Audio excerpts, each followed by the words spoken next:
దాంట్లో 100 మంది లోకేష్లో వచ్చి అడ్డం పడినా కానీ అల్టిమేట్గా గెలిచే ధర్మమే.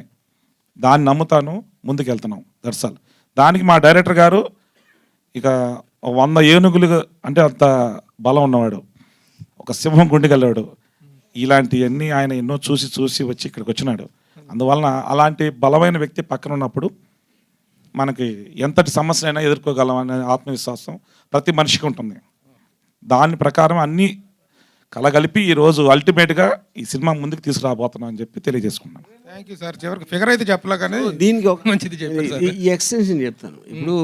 ఇప్పుడు ఈ ఫైనాన్షియల్ ఆస్పెక్ట్ అనేది, ఇప్పుడు సపోజ్ మేము డిసెంబర్లో రిలీజ్ చేద్దాం అనుకున్నప్పుడు మా దృష్టిలో 100 వస్తుందని అనుకున్నాం అనుకోండి, ఒక నిమిషం ఫర్ ఎగ్జాంపుల్. ఓకే, ఈ డీలే వలన ఒక 25 రూపీస్ ఎక్కువైంది, ఓకే, కాస్ట్లో. కానీ లోకేష్ ఇచ్చిన పబ్లిసిటీతో అది 200 అయింది. అది 1 పాయింట్. ఇప్పుడు మొన్న యాత్ర 2 అనేటువంటి ఒక సినిమా రిలీజ్ అయింది. దాంట్లో కూడా ఒక journey of mister Jaganmohan Reddy as a chief minister and as a opposites లీడర్గా ఎక్కడ కూడా ప్రతిపక్షాన్ని కానీ ఎవరిని ఒక బిలో ద బెల్ట్ అన్నట్టుగా కానీ లేకపోతే ఇండీసెంట్గా కానీ ఎక్కడ ప్రొజెక్ట్ చేయలేదు. ఒక డీసెంట్ జర్నీని ప్రతిపక్షాల విషయంలో కూడా వాళ్ళు కూడా యాక్సెప్ట్ చేసే లెవెల్లో అనిపించింది. ఎక్కడ ఇది పొలిటికల్ హల్చల్ అంటారు, ఆ హల్చల్ అనేది ఎక్కడా కనిపించలేదు. బట్ మీ సినిమాలో ఒక వార్ లాగా ఒక దడ్దల్లాడిస్తాం అనేది కనిపిస్తుంది. ఎందుకు ఆ టైప్ ఆఫ్ టేకింగ్ అనేది? ఇప్పుడు ఇక్కడ ఒక పాయింట్ అండి. ఇప్పుడు నేను వేరే సినిమాని గురించి I don't want to comment, but నా జనరల్ బిలీఫ్ అనేది ప్రతిపక్షాలను విమర్శించటమో లేకపోతే ఒక స్ట్రాంగ్ నెగిటివ్ ఫోర్స్ అనేది ఫిల్మ్లో లేకపోతే ఫిల్మ్ తీయటం అనేది మీనింగ్లెస్ అన్న ఫీలింగ్. అది నా ఒపీనియన్. బికాజ్ అలాగా నేను తీసిందే దానికోసం. యాక్చువల్గా నేను ఈ సినిమా తీసింది ముఖ్యంగా జగన్ గారి కోసం కాదు, సిబిఎన్ అండ్ పవన్ కళ్యాణ్ కోసం తీశాను యాక్చువల్గా, యూనో.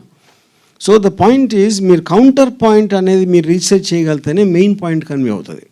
ఓకే, ఇది ఒకటి.